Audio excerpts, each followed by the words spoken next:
frères et sœurs en Christ une relation selon le Seigneur, donc selon Dieu. Amen. C'est simplement la continuité de ce que j'ai commencé à dire dans les audios, ceux qui ont commencé à suivre. Nous allons toujours rentrer là-dedans parce que c'est important. Dans une assemblée où les frères sont ensemble, il faut aussi que les caractères des frères y aient aussi. Amen. Ce n'est pas logique qu'on se retrouve entre frères, mais il y a des choses qui ne glorifient pas Dieu. Pourtant, nous sommes entre frères. Et le texte, c'est toujours le même texte de base que nous avons eu le dimanche, qui est celui de Marc 10, à partir du verset 30, qui dit « Et tu aimeras le Seigneur ton Dieu de tout ton cœur, de toute ton âme et de toute ta pensée et de toute ta force. » Amen. Le Seigneur dit, tu vas l'aimer comme ça. Ça dit que quand tu parles de Dieu, on sent qu'il y a tellement la joie de parler de Dieu, il y a tellement l'amour envers Dieu. Amen. Mais il ajoute, et voici le second. Tu aimeras ton prochain comme toi-même. Ton prochain comme toi-même. Il n'y a pas d'autre commandement plus grand que ceux-là. Ça dit les deux commandements-là, c'est ceux que Dieu a mis en place. Parce qu'en fait, si on regarde bien, celui qui met en pratique ces deux commandements-là, en fait, il n'y a plus de problème dans sa vie, en fait. Parce que si tu as la crainte de Dieu, tu aimes ton frère, quelle autre chose qu'on peut parler?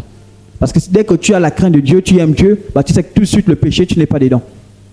Et la Bible dit, celui qui aime Dieu, en fait, il aime son frère. Tu ne peux pas dire tu aimes Dieu et puis tu n'aimes pas ton frère, ça n'a pas de sens. Celui qui aime Dieu doit automatiquement aimer son frère. Donc, de manière naturelle, ça doit se sentir seul. Amen. Donc, comme je disais, le texte, si vous vous rappelez, lorsqu'on suivait le texte de Marc, j'avais dit par la suite que, à cet instant, Marie et les frères de Jésus-Christ se sont approchés de Jésus-Christ. Et on dit, on demande Jésus-Christ. Et c'est là un disciple me dit, Jésus, voici Marie et tes frères sont là, ils te demandent. Mais Jésus-Christ dit quoi? Jésus-Christ répond à ça et dit, en fait, Jésus regarde les disciples assis auprès de lui, il dit, voici ma mère et mes frères. Celui qui fait la volonté de Dieu, celui-là est mon frère, ma soeur, ma mère. Amen. Pour dire que l'enfant de Dieu est considéré comme en tant que frère de Jésus-Christ, que ceux-là qui sont non seulement autour de lui, mais également qui font sa volonté. Tu ne peux pas te dire que tu es enfant de Dieu et tu ne fais pas la volonté de Dieu. Non, ça ne marche pas comme ça. Amen. C'est à cet instant qu'on reconnaît normalement tous ceux-là qui sont enfants de Dieu. C'est comme ils font la volonté de Dieu. Parce que si quelqu'un n'arrive pas à faire la volonté de Dieu, il ne peut pas dire que non, c'est un enfant de Dieu. Ça n'a pas de sens.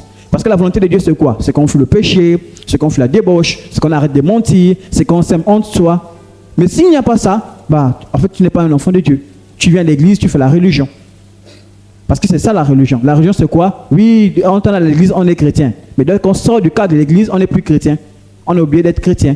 Voilà pourquoi les gens qui arrivent à l'église, ils sont bien vêtus. Mais quand ils sont loin là-bas, on s'habille déjà maintenant. Mais pourtant, quand tu viens à l'église, tu dis non, c'est la présence de Dieu que tu respectes. Ça veut dire que tu t'habilles de manière correcte. Mais lorsque tu es dehors aussi, mais tu dois aussi faire comme si Dieu était toujours là. Donc ça veut dire que la même manière que tu t'habilles quand tu viens à l'église, il faut que tu t'habilles aussi ainsi lorsque tu es à l'extérieur.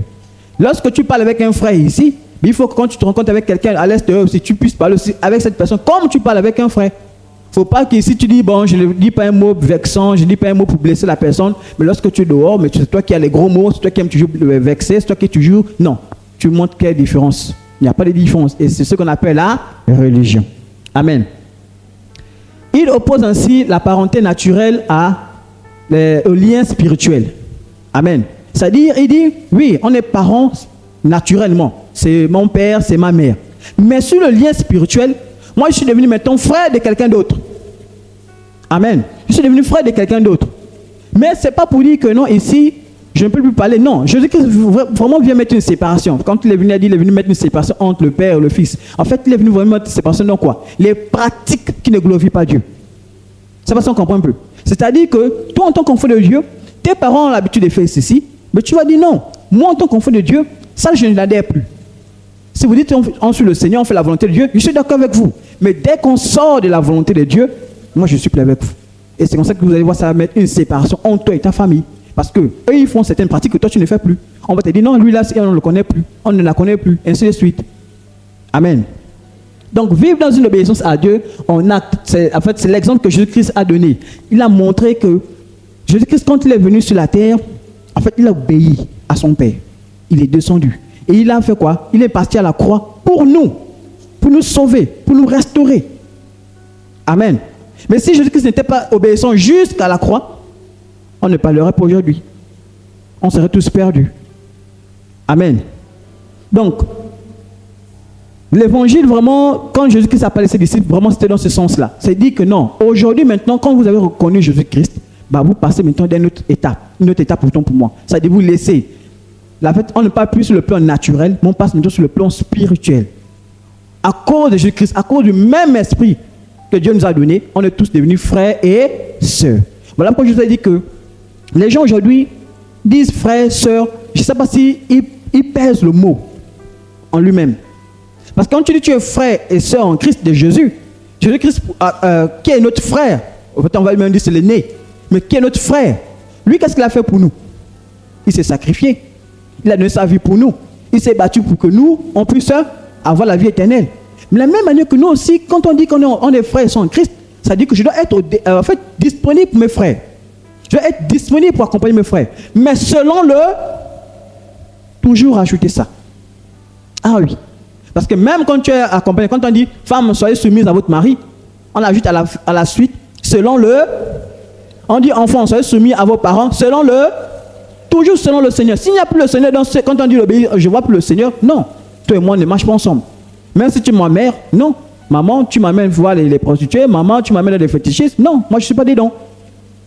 Du moment, non, je dis clair et net, moi maintenant je marche avec le Seigneur, je ne peux plus avoir affaire à ça. Mais c'est là maintenant que tu reconnais aussi, tu confirmes aussi qui tu es. Amen. Donc vivre ainsi peut exiger de quitter parfois sa famille naturelle. Ah oui. Il y a des gens, à cause du Seigneur, ils ont abandonné leur famille parce que ça ne cadrait plus. Ils sont sortis de la maison, ils sont allés vivre ailleurs. Parce qu'ils ont dit non, là où je vis, là, ce n'est plus, les conditions ne sont plus réunies. Je ne peux pas me permettre de vivre encore dans ces conditions où on me pousse tout le temps à faire des choses qui ne glorifient pas Dieu. Je suis obligé de partir. Amen. Mais c'est retrouver une véritable famille, bien plus que vaste, sujette aux persécutions, mais bénéficiant de la promesse de la vie éternelle. C'est là l'avantage. Notre famille, on va dire, on se regroupe seulement dans la partie du Gabon. Enfin, j'ai essayé d'agrandir. Mais les chrétiens sont dans tous les pays et dans toutes les villes. Hein. Ça veut dire que lorsque tu acceptes Jésus-Christ comme Seigneur et Sauveur, tu as un frère en Chine. Qui c'est qu'il a un frère en Chine? Qui c'est qu'il a un frère aux États-Unis? Qui c'est qu'il a un frère en Russie? Vous avez des frères là-bas. Donc tu peux te le dire, tu dis non, moi je ne vais pas, j'ai un frère là-bas. Oui. C'est comme ça que vous allez voir les gens. Moi je me rappelle une sœur, lorsque nous on était partis faire le stage au Cameroun, elle n'a pas réfléchi. Bon, moi je n'étais pas encore chrétien hein, à cette époque-là. Mais elle, quand j'ai appris où elle avait été logée, mais elle allait se faire loger chez des frères en Christ au Cameroun. C'est-à-dire quand j'ai appris qu'elle était où? On a été chez des frères en Christ au Cameroun. Hein? Moi, je me suis battu pour aller chercher les endroits où il faut payer. Elle était logée par des frères. Donc, vous imaginez, ça veut dire quoi? Si un Chinois arrive ici, il dit je suis chrétien. Frères sont en Christ. Si tu as une place chez toi, le frère est venu pour une mission. Il va retourner. Tu loges le frère, non? Parce que tu dis c'est ton. Oui. Et c'est là l'avantage d'avoir les vrais frères. Vous n'avez jamais pas ajouté trop le mot vrai, parce qu'en fait, ça fait parfois confusion. On est obligé d'ajouter des adjectifs dessus à chaque fois. Normalement, on doit simplement dire c'est mon frère. Dès que c'est mon frère, il est vrai. Parce que si c'est mon frère, on peut dormir ensemble, je sais que je dors en paix. Mais aujourd'hui, là, il y a des frères que tu prends, tu mets à la maison, tu es en danger. Tu es en danger. Parce que tu as amené un frère, il s'est dit qu'il est frère, maintenant, c'est là. Et c'est ça le comble aujourd'hui. Voilà pourquoi aujourd'hui, vous voyez comment on est calomnié partout. Je ne parle pas de ceux qui font des erreurs, parce que ça peut arriver. Quelqu'un, vraiment, il a manqué de sagesse, il a eu un temps de faiblesse. Mais lorsque c'est récurrent chez la personne, c'est là, c'est dangereux. Amen. Luc 9, du verset 59, verset 62, dit, il dit à un autre, suis-moi. Et il répond, Seigneur, permets-moi d'abord d'aller ensevelir mon Père. Qu'est-ce dit Jésus-Christ? Mais Jésus lui dit, laisse les morts ensevelir leurs morts. Et toi, annonce le royaume de Dieu. Il a dit, mais je vais d'abord aller, je prends soin de ma famille. Dieu a dit, non, laisse. Toi, d'abord, allons. Toi, allons faire la mission là. Puisque tu as compris, allons faire la mission. Amen. Il a dit encore un autre. Un autre dit, je te suivrai, Seigneur, mais permets-moi d'aller d'abord prendre congé de ceux de ma maison. Jésus lui répondit, quiconque met la main à la charrue et regarde en arrière n'est pas propre au royaume de Dieu. Et là, il faut comprendre quoi? Frères et sœurs en Christ, lorsqu'on a décidé de suivre le Seigneur, c'est un tour. Je ne suis pas le Seigneur, après je regarde encore derrière, je dis, ah, les choses que j'ai ratées, les choses que je vais abandonner, ainsi de suite, ainsi de suite. Non, ce n'est pas comme ça les enfants de Dieu. Ah oui, frères et sœurs en Christ. Voilà pourquoi quand tu as décidé sur le Seigneur, parfois, tu seras obligé de mettre une séparation entre toi et ta famille. Pas parce que tu les détestes, parce que la Bible est claire avec ça. On n'a pas à lutter contre la chair et le sang. Non, on ne lutte pas contre les hommes. Nous, c'est les esprits mauvais. Parce que même un parent chez toi peut s'opposer à toi. Mais ce n'est pas lui. C'est un démon qui pousse la personne à agir contre toi. Voilà pourquoi même quand tu vois quelqu'un faire quelque chose, tu dis, en fait, quand tu parles même à la personne, ce n'est pas à la personne que tu parles. Tu parles au démon derrière. Esprit mauvais, toi là, je te chasse. Amen. Un autre texte encore, on dit, pour comprendre un peu la séparation que Jésus-Christ disait que ceux qui font la volonté de Dieu sont mes frères. Luc 14 à partir du verset 25 dit, de grandes foules faisaient route avec Jésus. Il se retourna et leur dit, si quelqu'un vient à moi, s'il n'est pas son père, sa mère, sa femme, ses enfants, ses frères et ses sœurs, et même sa propre vie, il ne peut être mon disciple. Tu ne peux pas dire que tu es disciple de Dieu si tout ça là, tu n'as pas encore compris. Ça dit quoi? Et ça, quand tu tombes sur quelqu'un qui vous manipule, tu es mal barré. Ah oui. Il y a des gens qui ont séparé de famille avec ces gens de versets. Mais il n'a pas expliqué le fond de ce que Jésus-Christ voulait dire en fait. Et c'est ce que je disais au départ, que lorsque les parents vont te pousser à faire des choses qui ne glorifient pas Dieu, ben tu dois dire non. C'est à cet instant-là que je dis non, tu dois mettre une séparation. Du moment qu'on te pousse à faire ce qui ne glorifie pas Dieu, mais tu dois mettre une séparation. Tu dois dire non, moi je ne suis pas avec vous. Vos histoires là, vous êtes là-bas vous-même. Moi je ne marche pas avec ça. Amen. Mais ce n'est pas de dire que maintenant tes parents, tu ne parles plus, tu ne l'appelles. Non. Ce n'est pas ça. Tu n'as aucun problème avec tes parents. Ils ne t'ont rien fait de mal. Ils ne t'ont jamais empêché d'aller prier. Ils ne t'ont jamais empêché de faire ce que Dieu t'a appelé pour faire. Non. Mais tout de suite tu dis non, vous là, vous êtes plus, je ne vous parle plus. Non, ça n'a pas de sens. Voilà pourquoi on a dit selon le Seigneur. Un autre texte encore. Marc 10, verset 29 ou verset 30 dit, Jésus répondit, je vous le dis en vérité, il n'est personne qui, ayant quitté à cause de moi et à cause de la bonne nouvelle, sa maison ou ses frères ou ses soeurs ou sa mère ou son père ou ses enfants ou ses terres, ne reçoivent au centuple. Tu vois si on comprend un peu. Jésus dit en fait, quand tu fais ça, en fait vous avez vu ce que Jésus-Christ a fait. Quand il est descendu, il a laissé son père. Il est descendu sur terre. Il est venu faire une mission sur terre. Et vous avez, comme on dit dans la Bible, à un moment donné, à cause du péché que Jésus-Christ avait sur le corps, son père l'a abandonné. Ça va, on comprend un peu. Mais c'est à cet instant-là.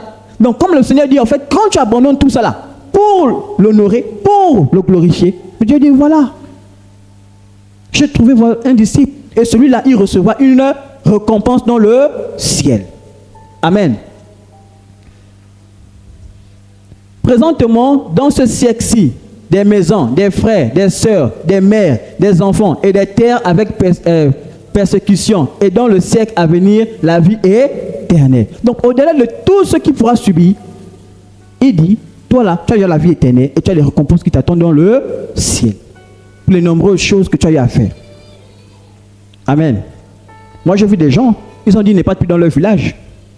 Parce qu'ils ont dit, là-bas, ils pratiquent la sorcellerie tous les jours. J'ai dit, non. Je ne peux plus rien avoir avec vous. Il s'est séparé. Il a dit non. Mais il y a d'autres qui sont à l'intérieur, non? Est-ce que d'autres qui sont séparés? Non, ils sont restés à l'intérieur. Mais toi, tu as pris la décision de dire non. Moi, je coupe les ponts. Je ne marche plus avec les gens qui pratiquent la sorcellerie. Parce que je suis un enfant de Dieu. Et selon le Seigneur, ça, ce n'est plus bien.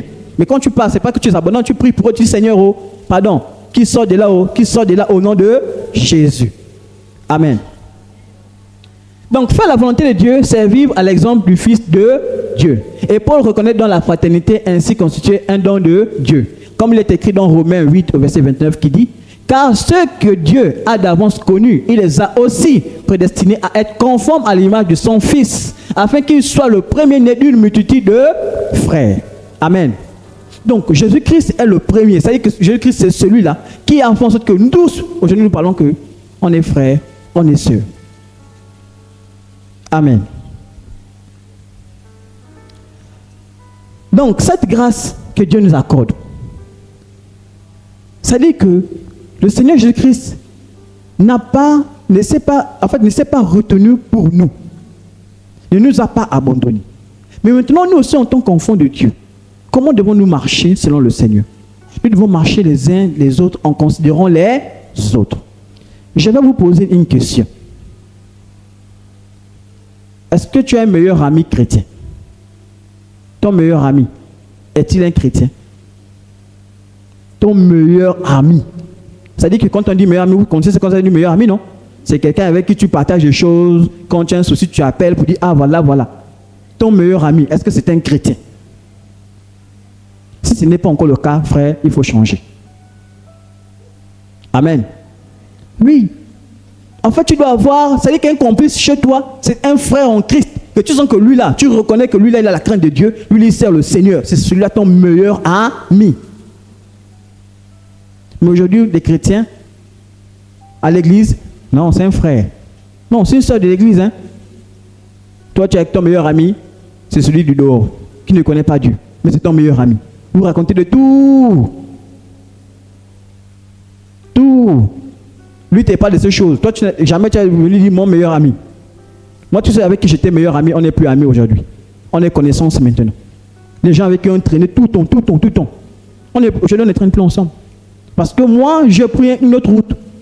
Soit il me suit, soit on arrête. Mais toutefois, quand on s'aperçoit, c'est bon, oh non, ça va, tu sais, oui, mais tu sais, nous avec l'église, et puis c'est fini.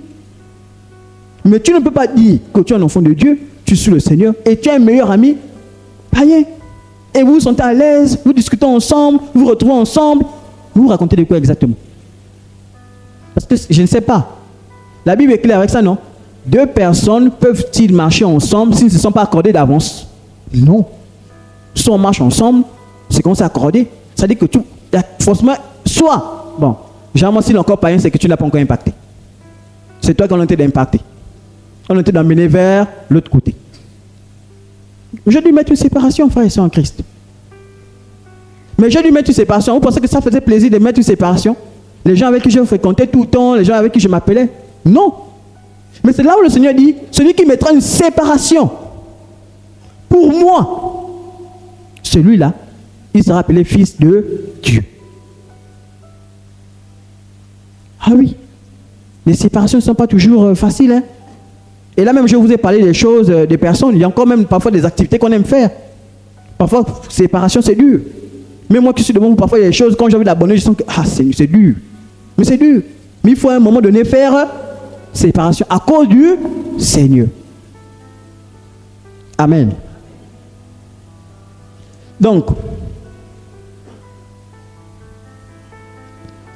Jean 10, verset 16 dit, Jésus lui dit, Marie, elle se retourna et lui dit en hébreu, Rabouni, c'est-à-dire maître.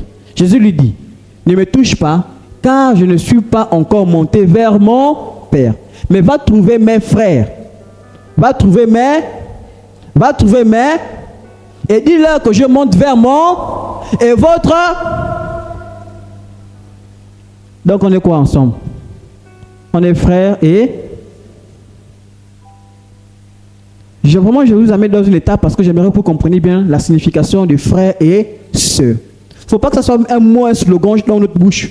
Ah non, à l'église, on a l'habitude de se dire frère, on a l'habitude de se dire sœur. Non, il ne faut pas que ça soit un slogan. Il faut qu'on comprenne bien pourquoi on s'appelle frère et sœur. Il a dit non. Mais va trouver mes frères. Et dis-leur que je monte vers mon et votre. Donc vous comprenez quand on dit Dieu est notre Père. Ce n'est pas un hasard. Ça ne sort pas de l'espace. Ce n'est pas venu quelqu'un a crié, il a dit c'est ton Père.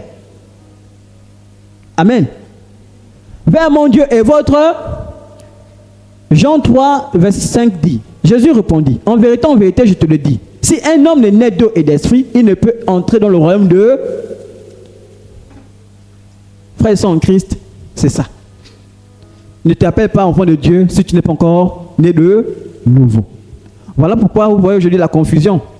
On ne sait plus qui est chrétien, qui n'est pas. Puisque ce phénomène qui se passe en nous lorsqu'on accepte Jésus-Christ comme Seigneur Sauveur, on ne voit pas. Même nous-mêmes, on ne sait même pas qu'est-ce qui s'est passé. On vient seulement te dire que là, est-ce que tu sais que dans le ciel, il y a une grande fête? Tu dis, ah bon? Oui, il y a une grande fête. Là, il y a quelque chose qui s'est passé. Le Saint-Esprit est venu. Tu dis, mais je n'ai rien senti. Il n'y a pas eu un tremblement de terre. Je n'ai rien senti. Je n'ai pas senti les frissons à l'instant. Bon, il y a certains. Chez eux, quand ils ont reçu Jésus-Christ, vraiment, c'était. Ils ont sauté. Hein. Mais souvent, même quand on prie, voilà pourquoi vous voyez souvent dans l'attitude. Quand tu pries, tu ne vois rien. Tu dis, ah, rien ne s'est passé. Je suis allé à l'église, j'ai perdu mon temps ou quoi. Non. Ça, c'est manquer de foi. La foi, c'est dit, je suis arrivé, on a prié, quelque chose s'est passé. Oui, on peut prier à l'instant, tu pries, on prie le pied, tu as mal au pied, on prie, tu ne vois rien. Oui, tu vas encore le pied, tu tapes mon corps, tac, tac. Ah, ça va encore mal. Papa, même toi-même, tu testes. Hein. Moi, il m'est arrivé. Hein. Je dis, mais au nom de Jésus-Christ, après, il appuie un peu.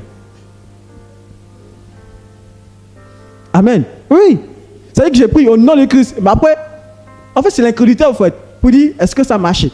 Tu appuies un peu pour voir si ça va faire, est-ce que c'est passé? Non. L'idée, c'est dit, je vais prier, je fais confiance en Dieu. J'avance. La foi, c'est dit quoi? J'ai mal, j'ai prié, je marche maintenant bien. Je me force à marcher parce que j'ai prié que je suis. Mais si tu marches encore en disant, ah, on a prié, on va encore faire comment? Ah, non, ça va aller, oh, ça va aller, hein, ça va aller. Tu marches, en fait, en toi, on voit l'incrédulité. On voit, tu ne manifestes pas la foi. Parce que tu dis que la prière qu'on a eu à faire, comme tu n'as pas senti les sensations, tu n'as pas été propulsé au sol, tu n'as rien vu, que rien ne s'est passé. Non. Amen. Donc, frères et sœurs en Christ, c'est très important pour nous en tant qu'enfants de Dieu. De savoir que nous sommes tous frères et sœurs. Et comme nous sommes tous frères et sœurs, mon attitude vis-à-vis de mon frère doit changer. Dites-moi, je vous pose encore la question. Qui ne connaît pas où se trouve un membre de sa famille? Ça dit au moins un de ses parents, il s'est dit, ça dit les parents proches là, ceux qui sont vraiment proches là, mais qui ne connaît pas là où il reste. On connaît tous, non? Moi je connais, même s'ils sont en France, je connais au moins ceux qui sont à France-et-Ville. D'autres, je sais qu'ils sont dans tes pays, ainsi de suite. Mais je sais au moins qu'ils sont quelque part. Mais tu peux arriver à l'église. On est là, ça fait 1 an. Tu ne sais même pas dans quel quartier l'autre reste. Pourquoi? On est là. Ça dit même venir demander à l'autre, tu restes vers où? On ne connaît pas. Et c'est cette faiblesse-là que nous devons briser. Si on se considère comme frère et soeur, on doit chercher à connaître où se trouve mon frère, où se trouve ma soeur. Venir discuter avec mon frère et ma soeur pour dire, frère, ça va, tu as mangé, est-ce que le travail, ça va? Rien que poser même la question là, chez l'autre, ça fera du bien. Je vous assure, il y a des gens qui peuvent me recevoir la guérison même à l'instant parce qu'un frère est seulement venu dire, ça va, alors Dieu est avec toi. Rien que ça, ça fortifie. L'autre était triste. Le fait de venir dire, frère, soutien. Le fait d'appeler même l'autre frère, quand tu as appris qu'à l'autre a un souci, tu appelles, tu dis, ah frère, maintenant ça peut arriver que tu t'es tellement occupé, ok. Mais à un moment donné, tu veux te faire violence. J'ai un frère qui est là. J'ai appris qu'il est malade. J'ai fait l'effort d'aller vers le frère. Vous mangez le pasteur qui quitte là-bas. Il va traverser tout le mandat pour aller voir le frère. Toi qui as 0 mètre, tu n'es pas allé voir le frère. Tu n'es pas allé voir la soeur. Mais après tu dis, non, j'ai une soeur là à côté là. Oui, j'ai une soeur à côté là. Tu as une soeur, tu es sûr? Non. Et ça, tous, nous sommes encouragés. Voilà pourquoi je vous ai dit, si Tante Stella me permet, comme j'ai dit dans l'audio, j'ai pris l'exemple de Tante Stella avec ses enfants. C'est bon, Tante Stella, je peux parler? Ah, merci. J'ai pris l'exemple de Tante Stella avec ses enfants. Vous avez vu Ludaya quand elle était là, c'est elle qui prenait soin de son petit frère Nolan. C'est-à-dire pendant que la maman était en train de chanter, Lévi ne s'occupait pas, Béni ne s'occupait pas. C'était elle qui prenait soin du petit frère. Quand il fallait nous donner le biberon, c'est elle qui prenait soin. Une fois que Ludaya gagnait le bac, elle a fait quoi? Elle est partie. La maman, souvent l'occupait toujours. Qui prend le relais? Le garçon qui suit. Voilà pourquoi tout le jour, vous voyez qu'un moment il souffle, il est même fâché même quoi. Il suit un gros bébé, il est obligé. Mais vous voyez, est-ce qu'elle a appris à cet enfant-là comme il faut attraper un enfant, comme il faut... Non. Il a vu, il sait que c'est le petit frère, je dois prendre soin de mon petit frère. La maman est en train de chanter, elle a la confiance, elle dit, bon, l'enfant avec le grand frère. Mais regardez, comparé à quelqu'un d'autre, il n'est pas si grand que ça, c'est encore un enfant. Lorsque lui, il est à l'école, Parce que je sais que lui, il apprend les après-midi. La maman est obligée, les devoirs sont arrivés. Il faut corriger. Qui prend le relais? L'autre encore, petit frère, béni. Qui prend le relais? Qui suivait le petit frère? Mais dites-moi un peu. Ça, c'est parce qu'ils se disent, on est frères et sœurs, non? Comme je suis le grand frère, le sentiment de grand frère me pousse à prendre soin de mon petit frère. Mais nous ici, on dit on est frères et sœurs en Christ. Dans ta foi, tu es un peu plus mature. Parce que la Bible, quand on parle de grand frère, c'est souvent en termes de maturité spirituelle. Ah oui. Vous pouvez voir quelqu'un qui est plus jeune que vous, mais il est plus grand spirituellement. Parce que lui, la connaissance qu'il a de Dieu, la sagesse que Dieu a donnée, mais il est plus grand. Voilà que vous avez vu David, on l'a dit roi, mais il était petit. On l'a mis roi. Pas parce qu'il était fort, non. Parce que la sagesse qu'il avait, l'intelligence qu'il avait, on l'a dit non. Ton niveau là, tu ne peux pas devenir un simple, tu dois aller roi. C'est pour ça qu'on comprend un peu. Donc, dans la vie chrétienne, comme moi je suis un peu plus mature, je vais interpeller mon frère, je vais exhorter mon frère, je vais prendre soin de moi. Je n'ai pas besoin qu'on m'interpelle pour faire cela. C'est pour ça qu'on comprend un peu. Je n'ai pas besoin d'attendre. J'ai mon frère. S'il faut faire le suivi de mon frère, je suis capable de faire le suivi de mon frère. Mais est-ce que quand Béni suit son petit frère, est-ce qu'il connaît tout ce qu'il faut connaître? Parfois, il y aura les manquements, non? Parfois, il va même laisser le petit frère, il va se détourner un peu pour aller prendre un peu la télécommande. Mais il oublie que le petit frère ne peut pas se tenir encore debout. L'enfant va tomber, boum, il est tombé. On va dire, bon, ok, mais on ne va pas le punir pour autant. Ça veut dire que moi, en tant que jeune, ou bien en tant que frère en Christ, quand je vois mon frère, je dois penser à mon frère, à ce que mon frère puisse progresser aussi. Mais il progresse en quoi? En donnant le peu que j'ai reçu. Le peu que j'ai reçu est suffisant. Voilà pourquoi il a dit, si tu es fidèle dans les petites choses, on va te confier des grandes. Le Saint-Esprit va t'enseigner. Il va te dire ce qu'il faut dire à l'instant où quand tu es dans une telle situation. Parce qu'il a vu ta détermination à vouloir prendre soin des... Je vous ai dit que moi, lorsque j'ai commencé à faire le suivi des âmes, je ne savais même pas comment faire le suivi des âmes. On m'a simplement enseigné. Et ce que j'ai trouvé, mais c'est intéressant. Et j'ai vu des gens qui avaient besoin. Je ne me suis pas retiré. J'ai dit non, il faut que je transmette ça aux gens. Amen. Et c'est comme ça que j'ai commencé à faire le suivi des autres. Je n'ai pas eu besoin d'attendre plusieurs années, d'avoir beaucoup de doctorats, d'avoir beaucoup de diplômes. Non. Le peu que j'avais m'a suffi pour enseigner les autres. Parfois on dit, bon moi je ne connais pas parler, c'est l'excuse. C'est l'excuse. Si tu parles français comme moi, on arrive à discuter, on arrive à s'entendre, c'est que tu peux enseigner quelqu'un. Tu peux.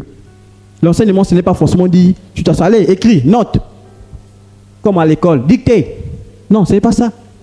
Le suivi de quelqu'un, c'est dire, je m'arrange à tout faire pour que cette personne puisse grandir dans la foi. Le peu de conseils que j'ai reçus de quelqu'un, je transmets soit à quelqu'un d'autre. Voilà pourquoi après. Vous allez voir, quand tu es quelqu'un c'est quand tu vois les... Bon, excusez-moi. C'est à cet instant-là, lorsque tu verras le besoin d'enseigner les autres, tu vas chercher à t'enseigner toi-même. C'est pour ça qu'on comprend un peu.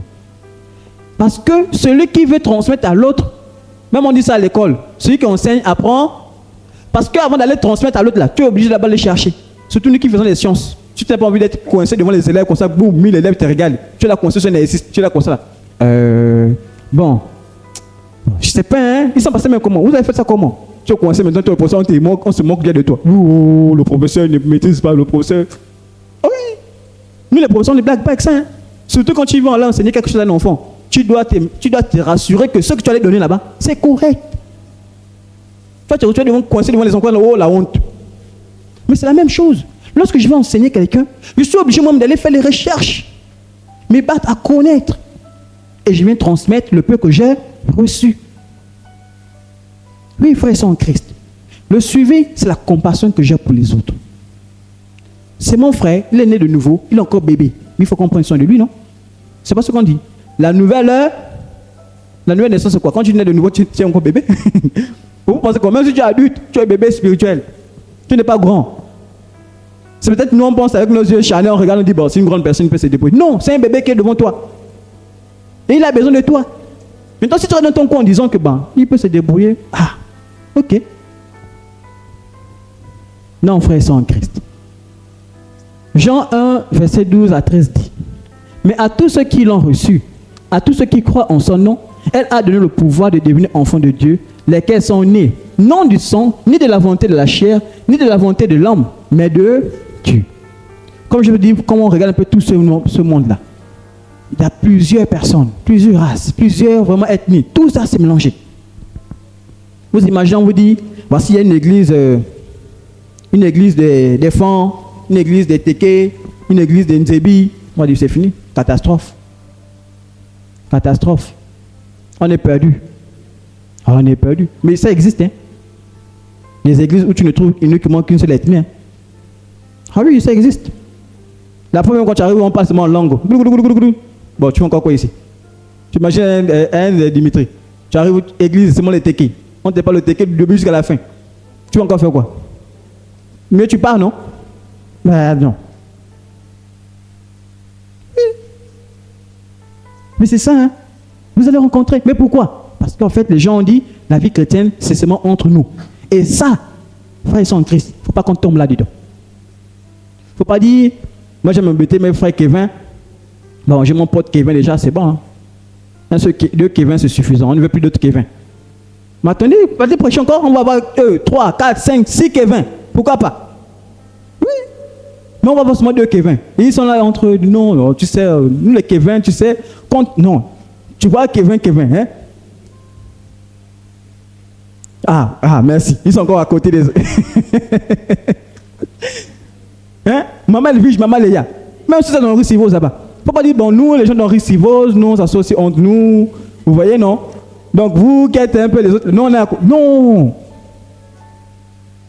C'est pas comme ça, les enfants de Dieu. Il ne faut pas dire, bon, nous, les chauffeurs, comme nous, on peut parler de notre chose de chauffeur, on reste entre nous. Nous, les chantres, entre nous. Nous, les pasteurs, entre nous. Nous, les évangélistes, entre nous. Non! C'est pas ça l'église de Christ. C'est pas ça l'église de Christ. Jésus n'a pas créé son église pour qu'on soit chacun dans son clan. Ou bien on crée des clans dans l'église. Non! Il n'y a pas de clans dans l'église. S'il y a un clan, il n'y a qu'un seul clan. C'est tout. Mais aujourd'hui, tu vas voir des églises. Non, le groupe des gens du quartier là-bas. Le groupe des gens. Il faut bien comprendre. Quand on fait les cellules de prière, c'est pour avantager simplement. C'est pour dire, bon, comme vous êtes dans la zone là-bas, vous retrouvez-vous tous là-bas. Puisque c'est proche chez vous, vous allez vous mettre simplement à prier ensemble. Et ça vous évite de soit vous déplacer pour aller loin. Mais si on prend ça maintenant pour dire, bon, nous dans notre quartier, on se retrouve sur notre quartier, on n'est pas plus là-bas, on crée même déjà notre MIV ici. On dit, frère, qu'est-ce qui s'est passé? Frères et sœurs en Christ. Tout ça, c'est simplement pour nous faire comprendre quoi? Que nous ne sommes pas appelés à grandir seuls. Le Seigneur veut que nous fréquentons nos frères et sœurs en Christ. Tu as un frère qui est juste à côté de toi. Prends quand même ce temps-là pour dire, j'ai un frère à côté. Je pars. Une nouvelle personne arrive. Sois courageux et dis, il y a une nouvelle personne qui est arrivée. Je prends son numéro, je l'appelle souvent, je conseille un peu, j'envoie souvent les versets, je lui explique les versets bibliques. Et cette personne va grandir dans le Seigneur.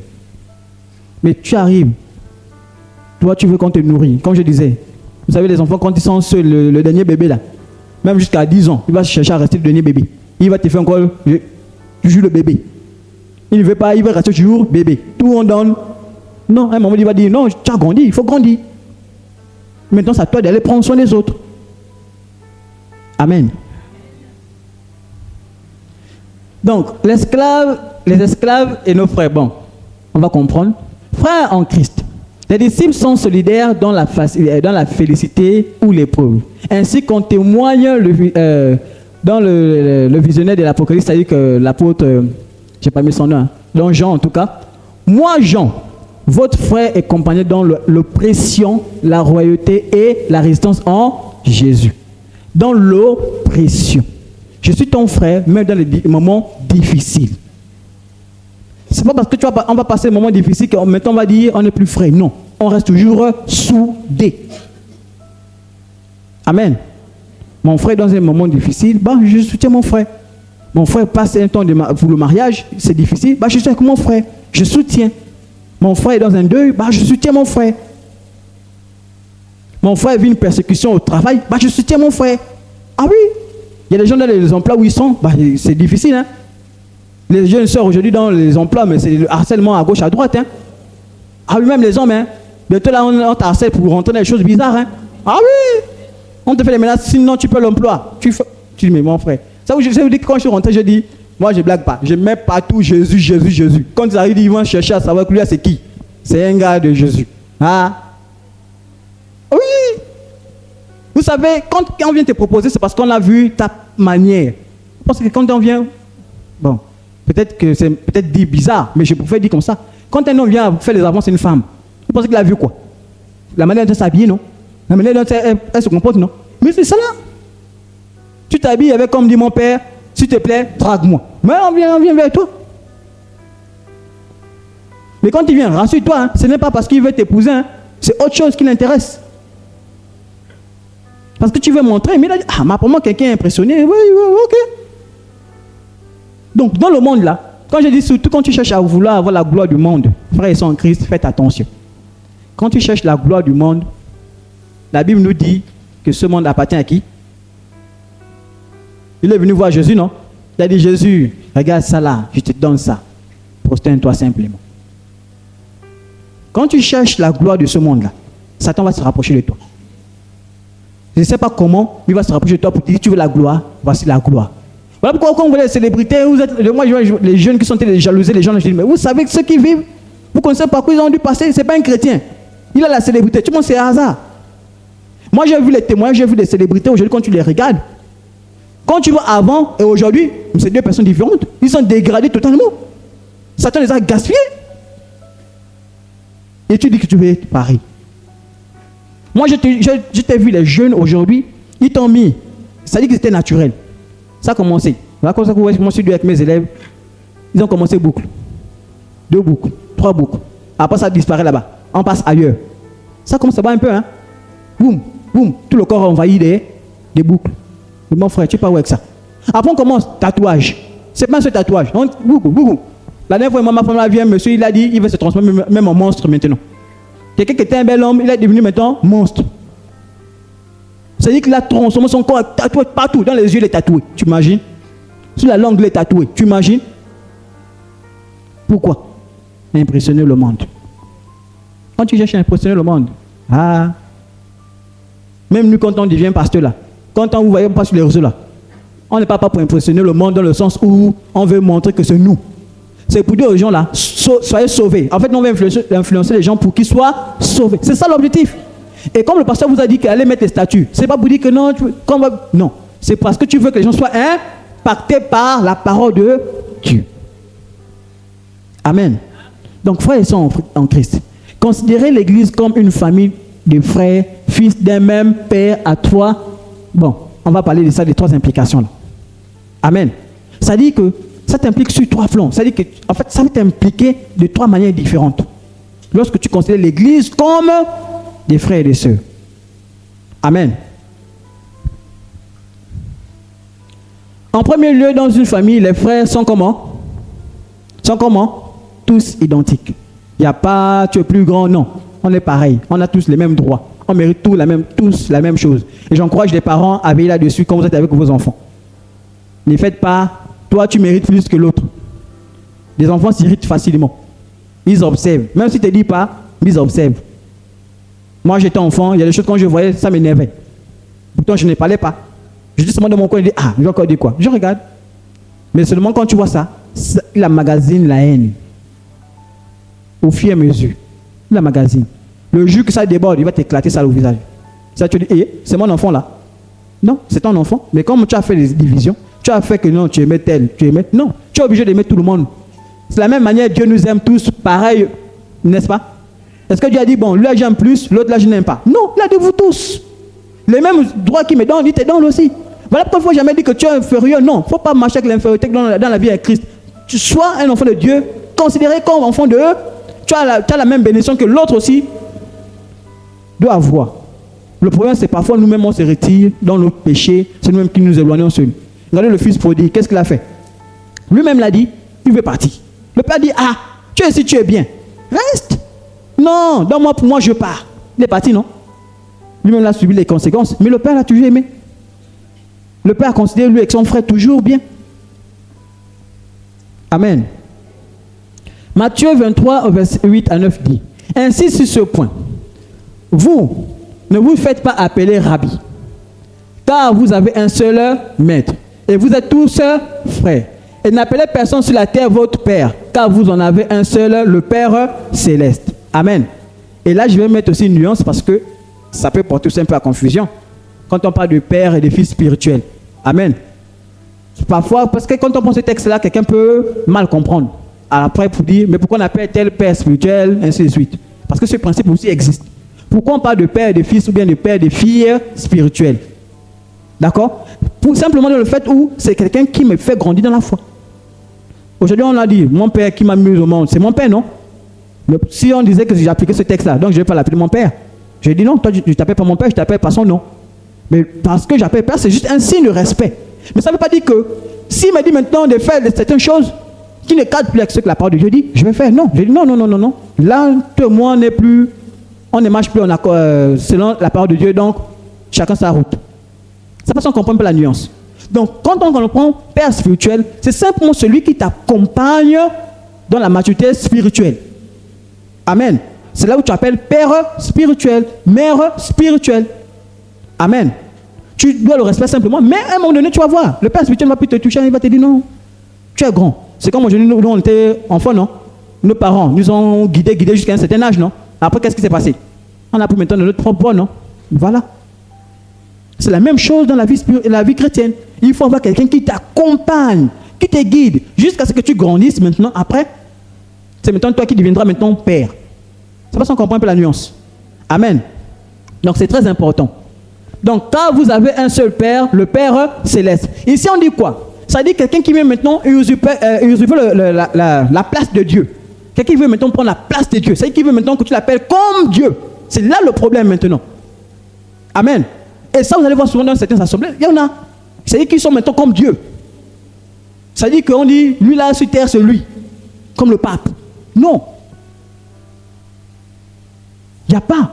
Tous, on est tous en connexion avec Dieu. Voilà qu'on a dit, on est tous identiques. On est tous égaux aux yeux de Dieu. Aujourd'hui, à cause de Jésus-Christ, on a la capacité seule. Tu n'es pas dans la prière, tu pries, Dieu t'exauce sur place. Tu n'es plus obligé de passer par quelqu'un pour avoir la bénédiction que Dieu a promis pour toi. Non. Amen. Même si certains exercent des fonctions d'enseignants, de gouverneurs, comme je disais un peu de père spirituel, ainsi de suite. Mais ils ne sont pas au-dessus de Dieu. Amen. On va avancer. Donc en deuxième lieu, la solidarité matérielle au sein de la famille est un devoir sacré dans une société de précarité où le clan familial assure seul le soutien des plus fragiles. Et ça c'est vrai. Souvent vous allez remarquer qu'on a tendance à prendre soin des plus fragiles. Souvent c'est les personnes les plus âgées. Amen. Mais dans le fait qu'on devient aussi enfant de Dieu, on est tous ensemble. On se soutient ensemble. Amen. Mon frère est dans une difficulté, je dois être capable d'aller aider mon frère. C'est parce qu'on comprend un peu. Amen. Mais si nous sommes chacun dans son coin, bah, on n'ira nulle part. On n'ira nulle part. Et c'est dommage parce que vraiment, les églises aujourd'hui, c'est chacun dans son coin. J'ai vu mes problèmes seuls. Parfois même, on ne sait même pas si tu as un problème. Parce que toi, tu ne veux pas dire aux autres si tu as un souci. Quand tu as un souci, tu peux rester dans ton coin. Voilà pourquoi je vous pose la question. Est-ce que tu as un meilleur ami dans l'église? Une meilleure amie dans l'église? On ne sait pas. Parce que si tu n'as pas de meilleurs amis, c'est compliqué. Dans la foi, il faut avoir quelqu'un, tu sais que lui là, c'est mon frère. Lui là, quand j'ai un souci, je peux appeler pour dire, ah frère, j'ai un souci là. Qu'est-ce que tu me dis comme conseil? Amen. Mais quand tu as un problème, toi c'est au païen. Voilà pourquoi la Bible dit, mais vous là, vous êtes comment? Toi tu es un enfant de Dieu, tu es les frères en Christ, tu peux prendre les conseils des païens. Mais il va te dire quoi le païen? Il va te dire quoi? Il va t'encourager. Soit il va te dire, bon, tu sais le problème là, moi je me rappelle, hein. Bon, tu sais, nous sommes des chrétiens, hein? Mais moi j'avais un souci là, j'étais parti voir une maman là, lui elle t'a donné seulement 2 feuilles comme ça là. Et c'est fini. Bon, toi, comme tu vas aller aussi, boum. Tu te retournes et faire des choses qui ne glorifient plus le Seigneur. Et parfois on est là, dans l'ignorance, Satan t'a aveuglé, tu te dis que Dieu est encore avec toi. Mais Dieu n'est plus avec toi. Depuis que tu es parti, Dieu n'est plus avec toi. Tu te dis que non, là, Dieu est encore avec toi. Dieu n'est plus avec toi, frère et soeur. Dieu n'est pas dans ces choses. Donc, frère et soeur en Christ, devenons les meilleurs amis de quelqu'un dans l'église. S'il faut même qu'on se donne un challenge, tu dois dire, dans l'église, je cherche la personne que je suis éloigné d'elle. Je dois tout faire pour qu'on soit meilleur à... Oui. Les meilleurs amis. C'est-à-dire que bon, ce soir-là, je vais prendre mon téléphone là. Quand je commence à écrire à mon meilleur à... Le matin au soir, on ne fait que s'écrire. Oui, frère, tu sais, soutien à la foi. C'est ça, parce que je sais que quand tu appelles un chrétien, un saint comme toi, Jésus ne va jamais manquer. Jésus ne va jamais manquer. Non, ça ne peut pas manquer. Parce qu'il y aura toujours, dans votre message là, au moins 50% de Jésus-Christ qui va arriver. Mais quand tu discutes avec un païen, il y aura quoi? Les problèmes, soucis. Un moment, tu peux même la foi seule. Tu dis, ah, t'as voué partir où c'est en Christ. Ah, j'ai discuté avec quelqu'un là, j'ai eu le choc. Voilà, c'est fini. Tu voyais le frère. Ah, vous savez, la foi, hein, c'est personnel. Le frère en télépathie, c'est fini. On a perdu un frère. Et frères sont en Christ. Et ça, je vous dis encore un autre. Pourquoi on doit veiller les uns sur les autres? Pourquoi?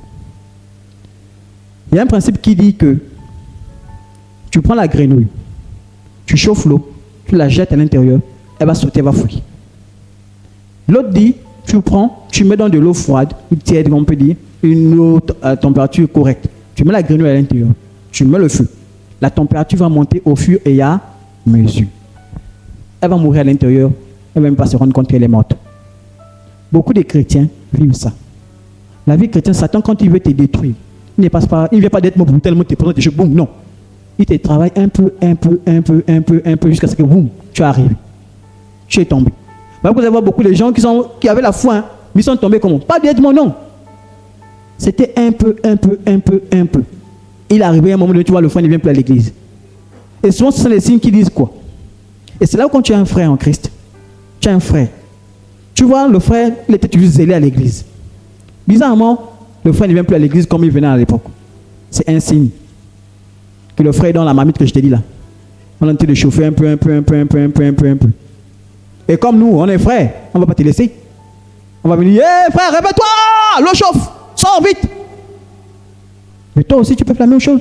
Ah oui, vous pouvez veiller sur le pasteur comme ça. Hein? Mais si vous êtes toujours, on ne parle pas des choses de pasteur sur le pasteur. Je suis votre frère aussi. Papa dit que c'est votre frère, non?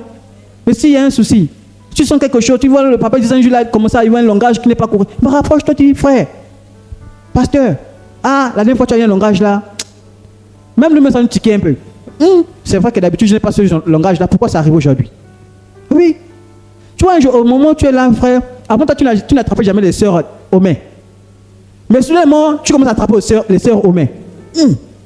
Un autre fois, on dit, le frère là, jamais n'attrape les sœurs aux mains. Je viens un peu voir le frère. Frère, ça va? Je suis que la foi, ça va? Lui-même, il ne saura pas parce qu'il est dans la mamie que je vous ai dit là. Il ne sait pas si ça chauffe ou il ne sait pas. Donc, il est, frère, ça va? Et tu commences à prier, intercéder pour le frère. Au nom de Jésus-Christ, je brise tous les plans que Satan a commencé dans la vie du frère. Je brise. Après, tu exauces le frère. Frère, tu sais, on est frères ensemble en Christ. Hein? La Bible dit, ne réveille pas l'amour qui... Là où tu as commencé à toucher là, attention. Hein? Quand le frère va partir, il va réfléchir 2 fois. Même si ça énerve, il va partir 2 fois. Il va dire, c'est vrai qu'on m'a parlé que je vais toucher. Bon là, je fais attention. Quand on va dire, oui, attends. Tu me touches la main. Ah oui. Et c'est là le devoir de nous en tant que frères, ils sont en Christ. Parfois on se dit on est frères, mais c'est là on attend les frères. Le frère c'est celui qui veille. Quand je vous ai dit qu'un enfant, tu vois l'enfant aller jouer avec le courant, c'est un petit frère, tu vas faire quoi? Tu vas dire bon on va jouer. Tu sais que la direction qu'il a eu à prendre là, il a calculé le courant. Mais tu ne laisses pas, tu vas venir intervenir. Viens ici. Qui t'envoie à être dur avec le petit frère. C'est ça. Mais nous, tu vois, c'est un problème, le salut est personnel. Où? Comment ça? Non. On doit se soutenir les uns les autres. Faire en sorte que mon frère puisse progresser comme moi je progresse. Amen. Donc, la fraternité est... selon la Bible, selon Amen, ça dit que nous devons être de ceux-là qui avons toujours le temps pour les autres, qui aimons interpeller les autres. Et je vous ai dit, quand une nouvelle personne arrive, regardez un peu là, on va rentrer dans une phase où on va l'évangéliser. Ou bien vous allez dire, il y a de nouvelles personnes qui arrivent et bizarrement, c'est toujours les mêmes. Pourquoi? Personne ne s'est jamais posé la question. On dit le pasteur a formé les plus efficaces. Le pasteur, lui, ne veille pas sur les membres. On est tous concernés. Par rapport à ce que je vous ai dit, dès qu'un nouveau arrive, on est tous concernés sur ce nouveau. Tous. On devient en fait, comme on peut dire, esclaves là. C'est-à-dire qu'on devient tous esclaves de ce petit là, parce qu'on veut qu'ils grandissent. Mais si chacun reste dans son coin et dit, bon, toi, débrouille-toi. La sécurité pour cet enfant qui vient de naître, elle sera moindre. Mais imaginez que pour sa sécurité, il y a beaucoup plus de personnes autour de cette personne. Elle va grandir vite. Aujourd'hui, c'est elle qui vient, qui prend soin. Ah, ça va? Tu es quand tu vois un truc qui ne glorifie pas Dieu chez la personne, tu dis, ah, sœur, attention, hein, tu passes. Ton petit mot que tu lui as dit, l'autre va grandir, grandir, grandir. Et tu t'étonnes qu'après, l'autre devient disciple. Il est maintenant costaud, fort. Quand tu pars, il voit ici, il attaque. Pourquoi? Parce que tu as veillé. Amen. Je nous encourage, frères et sœurs en Christ. Ne restons pas de ceux-là qui voulaient seulement recevoir. Prenons soin aussi de nos frères. Engage-toi. Tu vois un frère, une soeur qui est arrivée, vas-y. Et vous savez, nous les pasteurs, parfois on est mal vus quand tu viens vers une soeur. Vous savez ça, non? On va dire, le pasteur là, vous êtes sûr? Le jeune là, c'est un bon Dieu, hein? Vous êtes sûr? Oui. Mais si une soeur part, c'est bien, non? Hein, soeur Audrey? Tu veux une autre soeur qui arrive, non, viens, soeur en Christ. Non, tu sais la parole de Dieu. Lisons un peu un texte ensemble. Le petit peu que tu peux faire là, Dieu va multiplier ça. Mais si tu te retiens, regardez ce que la Bible dit. On dit Étienne, rempli du Saint-Esprit. Étienne n'était même pas un pasteur, n'était pas. Mais Étienne, quand il était prêché l'évangile, il pouvait faire des miracles. Étienne n'était pas un grand, il n'était même pas connu. Mais on vous dit qu'Étienne faisait des miracles. Amen. 1 Jean 3, du verset 11 à 18 dit, en effet, le message qui vous a été annoncé et que vous avez entendu dès le commencement, c'est que nous devons nous aimer les uns les autres. N'imitons pas Caïn. Il était du mal et il a tué son frère. Et pourquoi l'a-t-il tué? Parce que sa manière d'agir était mauvaise, tandis que celle de son frère était juste. Ne vous étonnez pas, mes frères et sœurs, si le monde vous déteste. Il a pris l'exemple de Caïn.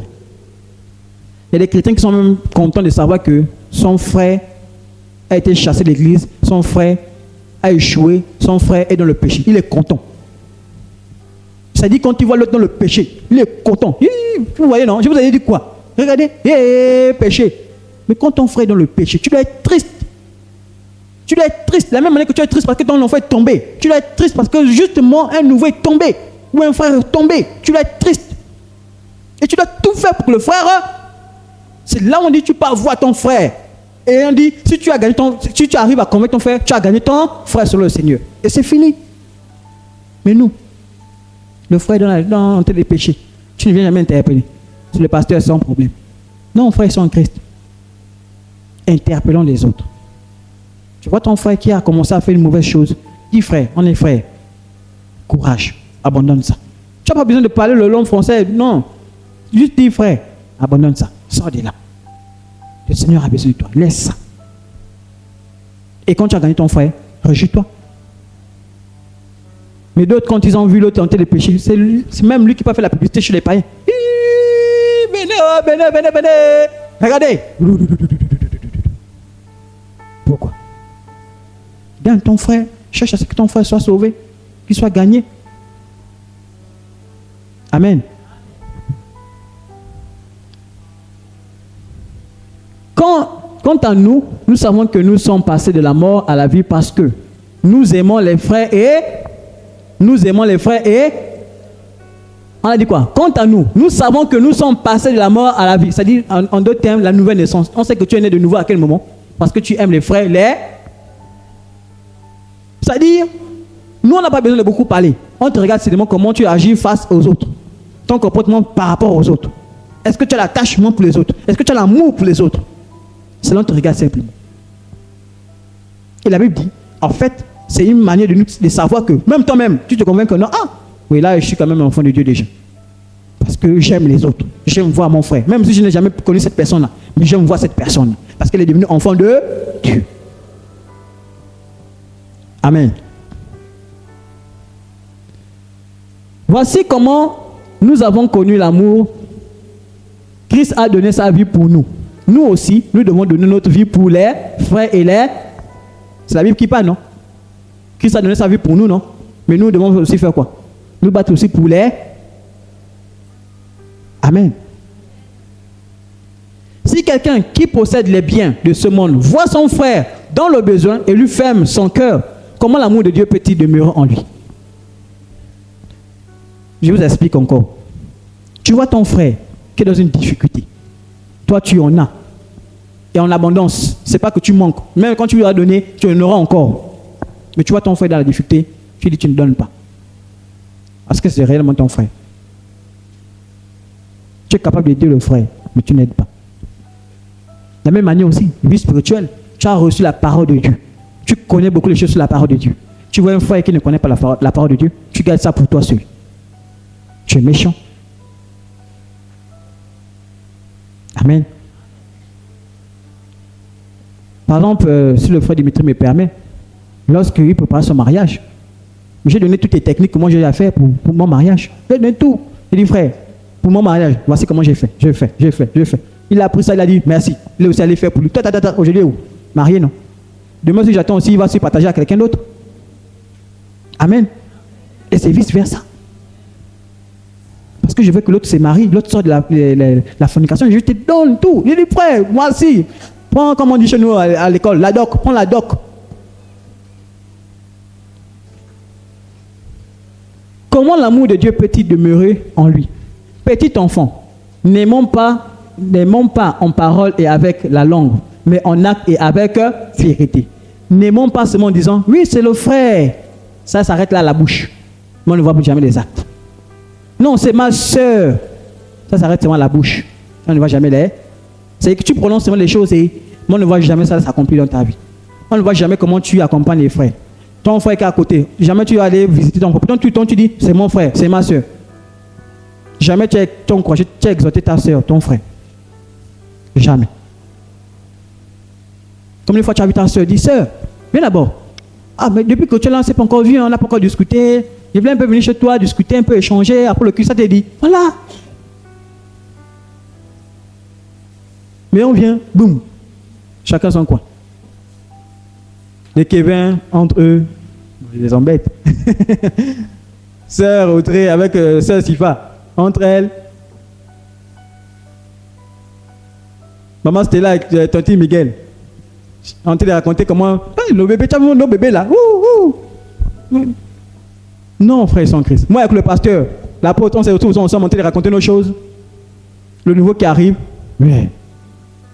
Non? Au revoir, oh. Il est parti. Je vous assure, pour revenir demain là. Pour revenir encore à l'église là. Quand il a vu comment chacun était dans son coin. Oh. Il m'a dit que l'église là. Oh. Moi je me rappelle, hein, il y a une soeur en Christ, quand elle était à Libreville, elle a de l'assemblée. Mais elle disait qu'on a négligé. Elle dit que mon Dieu. Elle était là à l'église, elle dit, mais oh, moi je ne s'occupe même pas des nouveaux. Et elle a vu elle-même, c'est parce que la foi, vraiment, elle était accrochée à Dieu, elle voulait aller à un endroit. Mais les autres qui arrivaient avec elle là, sont partis. Mais elle est vraiment arrivée dans la peau d'une nouvelle personne. Boum. Mais elle a senti que la manière dont elle a été négligée là, chacun était dans son coin. Ceux qui se connaissent là, discutaient. Mais elle, comme elle ne connaît encore personne, elle est là. Aujourd'hui, c'est maintenant elle qui vient encore qui est demandé, bonjour, bonjour, bonjour. On ferme les portes. Ah oui, c'est quoi? Bonjour, ok. Non, on retourne dans notre Congo ça. Frères et sœurs en Christ, quand une nouvelle personne arrive, elle doit se sentir remplie d'amour. Et c'est à cause de ça que j'ai ajouté ici là. Mais on a et avec vérité, pas avec l'hypocrisie. Vérité, c'est ça là qui manque à beaucoup de chrétiens. La vérité. C'est-à-dire qu'ils posent même les actes, mais tu sens que c'est flou. C'est dans le mensonge. C'est-à-dire l'amour qui dit ouais c'est mon ami, mais c'est le flou, il n'y a rien dedans. Et vous savez, comme le vieux pain, parfois on ressent ça. Moi je sais des gens qui sont venus vers moi, quand ils me disent que l'amour qu'ils ont pour moi, mais je ressens qu'il n'y a rien, c'est vide. C'est-à-dire que tu sens que la personne, mais tu sens qu'il n'y a rien, il n'y a pas. Mais quand tu viens faire la personne avec amour, la personne dit oui, cette personne est venue un jour m'a parlé, et je sentis que la personne m'aimait vraiment, la personne ne voulait pas que je perde la vie. Et quand on fait qu'épouse, ça se sent, ça se voit. Voilà pourquoi tu sens qu'au fond de toi, il y a toujours encore ça. C'est le moment de dire, te repentir devant le Seigneur. Dis, Seigneur, aide-moi. Aide-moi. Je sais que je suis venu comme ça, mais aide-moi à changer ça. Transforme. Et c'est là la repentance. C'est-à-dire que dis, Seigneur, je ne veux pas ça. C'est-à-dire que l'orgueil, tu dis Seigneur, moi souvent quand je suis avec les autres, l'orgueil là, c'est toujours là. J'ai toujours envie de montrer que c'est moi la plus forte, c'est moi la plus intelligente, c'est moi le plus beau. Il faut que ça cesse. Il faut que je regarde mon frère comme moi.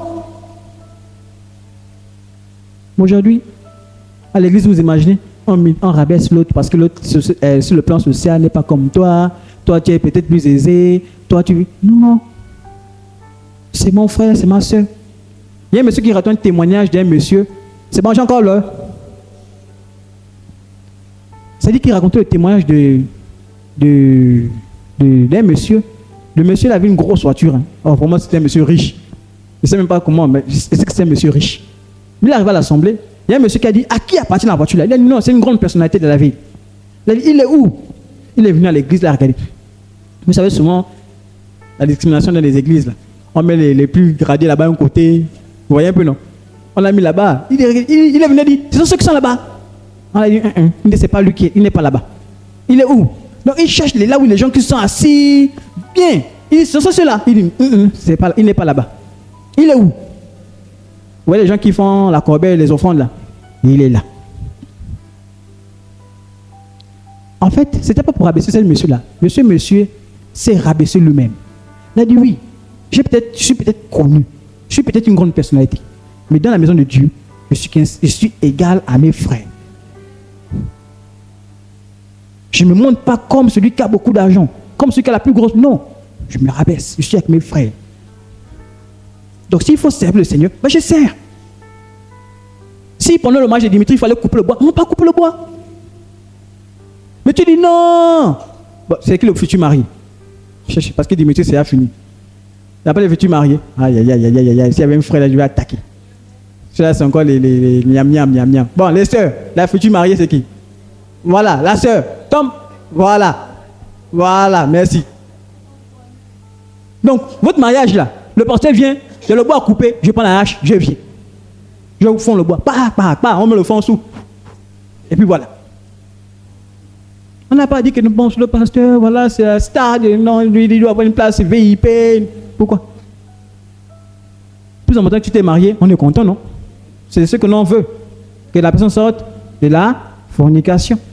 C'est tout. C'est ce qu'on va retenir à la fin. Parce que le mariage, tout ça, on va même oublier. Parfois, même l'autre qui a emboulé les photos, c'est fini. C'est seulement des souvenirs. Ah, tu te rappelles? Oh, le jour là, oh, c'est fini. C'est des souvenirs qui sont dans la tête. Amen. Donc, en troisième lieu, dans la société antique, tout membre d'une famille doit promouvoir l'honneur de celle-ci en évitant notamment les divisions qui affaiblissent. Et l'Église est soucieuse de l'harmonie relationnelle entre frères, posant des règles pour gérer les conflits. Parfois, il faut aussi démasquer l'attitude des faux frères qui sèment là.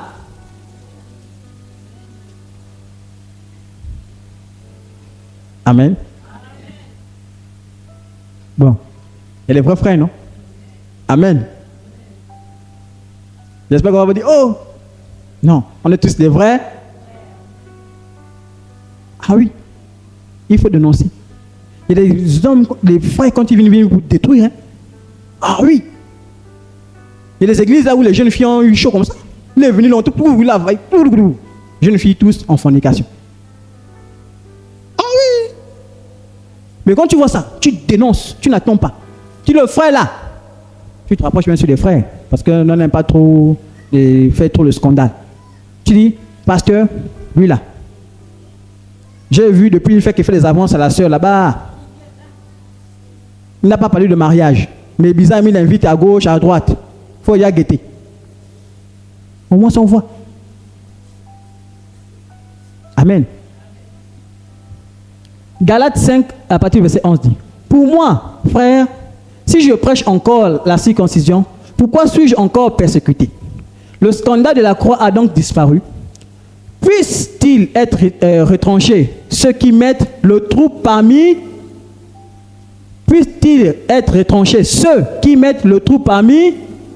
frères, vous avez été appelés à la liberté. Seulement, ne faites pas de cette liberté un prétexte de vivre selon la chair. Mais rendez-vous par la charité serviteurs les uns des autres.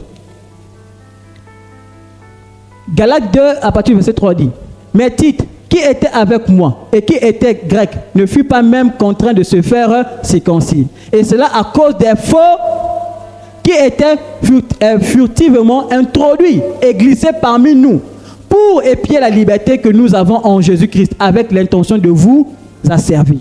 Donc il y a souvent les gens là qui s'infiltrent. Pas parce qu'ils veulent faire du bien à l'église, mais ils viennent pour détruire l'harmonie. Il va venir vers toi et te dire, c'est là où il faut faire attention. Quand quelqu'un vient te dire, quelqu'un vient te critiquer l'autre devant toi. Tu as vu la sœur là, tu as vu le frère là. Dis, tu écoutes d'abord pour voir l'intention de la personne.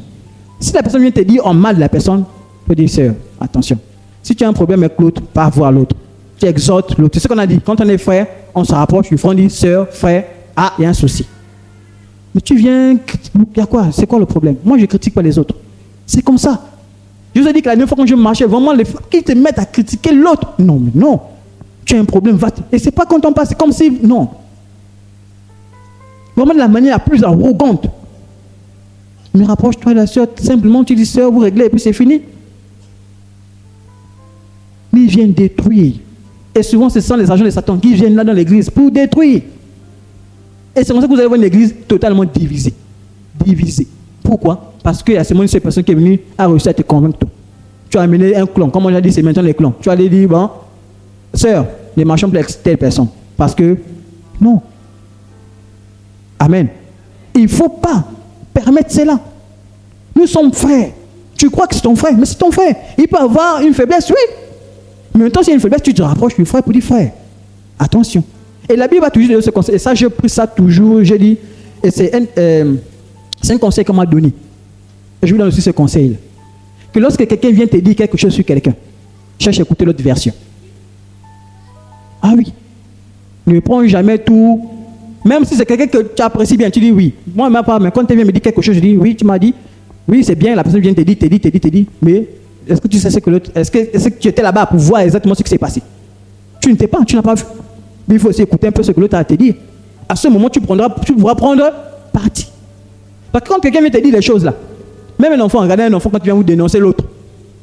Maman, il m'a giflé. Maman, il a pas ceci. Quand tu peux écouter, oh, il est venu là pour mon téléphone, l'a jeté. Est-ce que c'était pas légitime que l'autre? Mais qu'est-ce qu'on fait? La première version qu'on a écoutée, c'est celle-là qu'on considère. Quand l'autre parle, on dit, ne parle plus. C'est faux. Mais à quel moment tu prends parti comme le Seigneur? Non. Tu viens, tu dis, tu écoutes, tu dis, ok, dis-moi un peu, tu as quoi à dire? Après, tu examines. Et parfois, il faut éviter des trucs, des commérages. Tu écoutes là-bas, moi, je prends directement tac, ou deux, parler. Oui, au moins cela, il n'y a pas le fuite. Il ne faut pas jouer les sentiments à ce moment. Non. Tu as quelque chose à dire, on appelle le frère, on parle directement avec le frère, tu dis ce que tu as dit, le frère dit ce qu'il a dit. On discute. Au moins, je vous écoute, tu parles devant l'autre, comme ça l'autre va tester si ce que tu dis là, c'est ça. Oui. Même quand on fait l'entretien en couple, ne prends pas le mari à côté, tu parles avec le mari, non. Les deux, venez, on s'assoit. Discutons. Oui. Tu reproches quoi à l'autre? Non. Toi aussi, quoi? Non. Après, tu dis, mais vous-même, vous ne voyez pas que c'est vous-même le problème? Allez, bon, allez-y. Vous vous aimez, non? Ok, parti. C'est fini. Amen. Donc, frères et sœurs en Christ, c'est un peu dans ce sens-là. La Bible nous encourage à être ceux-là. Nous nous aimons et nous évitons tous ceux qui viennent qui viennent créer des scandales au milieu de l'église. On doit briser ça. Et c'est vous qui devez défendre cela. Si vous ne le défendez pas, c'est vous-même. Hein? Ah oui, quelqu'un peut venir te dire, le pasteur là, c'est un voyou. Toi aussi dans ton coin, c'est un voyou. Tu es venu demander au pasteur? Non. Tu as demandé devant d'autres témoins? Non. Tu as retenu seulement une seule version. Mais à quel moment tu es le frère du pasteur? Le pasteur c'est ton frère? Peut-être à cet instant-là, peut-être il a manqué une sagesse à cet instant. Ah oui, hein? Aujourd'hui, les Photoshop, machin, ah oui, hein? On peut te mettre assis pour toi à côté du jus, tu te retrouves devant à côté de la bière. Hein? Oui. Tu n'as pas encore vu. Oh. Tu es là, assis chez toi-même, là, je suis en train de prêcher là. Je me retrouve quelque part déjà en train de faire des trucs devant quoi, je ne sais même pas quoi. Par contre, à ce moment, tu as fait un geste comme ça là, là, fait capture, boum, on te met maintenant, tu fait autre chose. Dis, tu fais ça bien, hein? Vraiment, on a l'impression que vraiment c'est toi qui es là. C'est à cause que le monde là, parfois, un moment, il faut faire attention. Hein? Bon, on avance. Donc, pour finir, l'attitude observée vis-à-vis du frère est doublement décisive. Elle est le critère de vérification de l'amour que l'on a pour Dieu déjà. Amen. Et l'autre, le deuxième critère, c'est le jugement selon le texte de Matthieu que nous allons voir après, où le Christ s'identifie au plus petit des frères auxquels on est venu ou on aide. Amen. Vous vous rappelez, les disciples sont venus vers Jésus qui ont dit, Seigneur, Seigneur, qui est le plus grand de le royaume des cieux? Jésus que ça dit? Le plus grand, c'est le plus petit. Celui qui sera plus petit là, c'est lui qui sera le plus grand. Donc cherche à devenir maintenant le plus petit. Pour te dire, ne cherche pas à t'élever, cherche plutôt à rester plus petit. Amen. Donc, parfois, c'est ça l'amour entre les frères. Je dois avoir une attitude vis-à-vis de mon frère, dans le sens où je ne viens pas pour monter sur le frère, non. Mais on est frères, on est tous identiques. Amen. Donc, pour finir avec ce texte-là, tu aimeras ton prochain comme... Tu aimeras ton prochain comme... Ne prenons pas ce texte-là en vain, mais prenons en considération en disant que désormais, mon voisin, mon frère, je dois l'aimer comme moi-même. Je dois prendre soin de lui. Amen.